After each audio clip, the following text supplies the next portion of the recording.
right, so really excited to be bringing this review to you. Matter of fact, we're going to get two reviews in one. So what we have is a brand new Phase 4 by Mathews. We'll be doing a review over this, and the second review we'll be doing is actually over the bridge lock stabilizer system. So we have the front and the back stabilizer and the stabilizer mount. As part of this review, we're going to introduce a new testing method. We're actually going to test the vibration levels. And I bought the meter to do this, specifically to test the Phase 4 against the V3X that I already own. So, all right, so we're going to be testing the Mathews Phase 4. And this is the 29-inch, so it'll stay in line with the other things that we've been testing, even though we did the SS34. That was at the shop owner's request. So we did the Execute 30 in our first test. This will be the 29. Hopefully next we can get into the Elite Omnia and the Era, and then the VTM 31, and hopefully like the CP30 by Bowtech. And I think that would give us, over this particular shop, all the bows that they own, give us a pretty even review and comparison of what they have. But this is the Phase 4 by Mathews 29. And if you look at this bow, there's two significant changes. Well, one significant change and one minor change, I would say. First are the Phase 4 limbs that have the integrated dampening system built into the limbs. So essentially, each one of these is two limbs sandwiched around this rubber substance used for vibration dampening.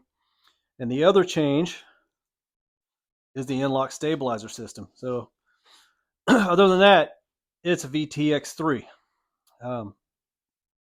But that's an understatement. I love my VTX3. I liked it so much because it held on target so well that I took it to New Zealand with me over my Encore, which is a 33-inch axle-to-axle bow.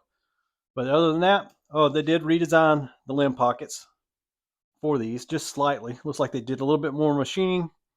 The same engage grip, the integrated rest, your integrated bridge lock sight mount. Everything else is pretty much the same as the V3X. So still got the switch weight cams, and this one has a 27.5-inch mod, 80% let off, I think. Double check that. 70 pounds, 85% let off. So we'll be testing this thing out. Stay tuned. I hope you enjoy.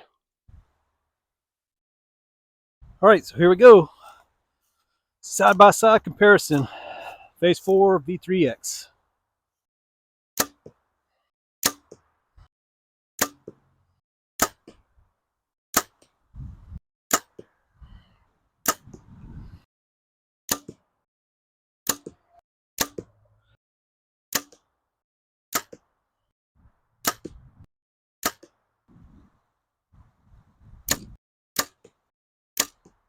All right, so like the other videos, post-shot analysis. They say 10 decibels is what's detectable by human ear, but I don't know, as far as felt vibration, what the detectable level of that would be, that you could feel on a shot.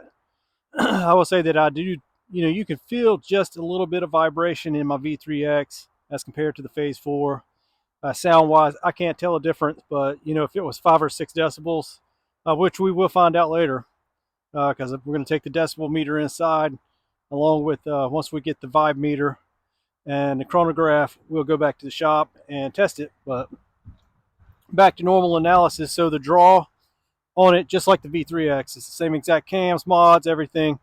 So it feels, you got a little bit of hump on the front end. The back wall is very solid. The bow's balanced very well, so it's real easy to hold, real easy to get on target. I've shot the V3X out to 80 yards with broadheads with no issues. It's an incredible bow. And the same thing is going to be said about the Phase 4. I've enjoyed shooting it in the past couple days. So the whole solid on the shot, it's pretty amazingly quiet. As with a lot of the top end bows, it's very quiet. There's no felt vibrations. You can see I shot it without stabilizers. It felt really good. It was real easy to get on target. Now the overall experience is fantastic. I really enjoyed the bow. if you went with the 29 or 33, you couldn't go wrong. They're both really great offerings for Mathews this year, as they were last year. Is the V3X. They did seem to get a little bit of improvement out of them with the new limbs. As far as the technology, you know, it's got the bridge lock adapter like the V3X for the sights. I liked it a lot on my V3s. Why I actually bought that bow. The stabilizers we'll shoot here in a minute. I've shot it with them on there, and I can tell you that it shoots really well. It balances really well sitting like this, you know, with this Spot Hog sight in the Hamsky Epsilon. They did a really good job designing the adapter for the back bar. I really like that. And the switch weight, so I think the switch weight offers Mathews some advantages and disadvantages. So the advantage is, like, if I want to set this bow up to go turkey hunting and I want to turn it down to 60 pounds, well, I can put those mods on, because I do have some 60-pound modules. I can put those mods on and I can go set up an arrow for turkeys, so I'm not blowing through them like I would with a 70-pound bow, same arrow. And what that allows me to do by changing out the mods instead of the limb bolts is I can change that weight without impacting my draw. So my limb tips, when I let these limb bolts out, will creep down, and it'll give me just a little bit more draw length. Well, with these mods, I don't have to do that. So I can just put it on. Now I'm drawing 60 pounds, same draw length, just 10 less pounds. So I like that. The disadvantage is, you know, you have to go get a mod to get a different let off. Excuse me, I got a little bit of a cold. To change your let off weight percentage, you have to get a different mod. To change your draw weight, you have to get a different mod. To change your draw length, you have to get a different mod. And a lot of times when we're going from hot to cold to really cold, and you start putting on different layers and such, sometimes you might want to change your draw length a little bit shorter. Sometimes, you know, just through manufacturer design, you might have to run a bow a little bit shorter, or you might like a friend of mine, he likes to set his draw weight or his holding weight as high as possible.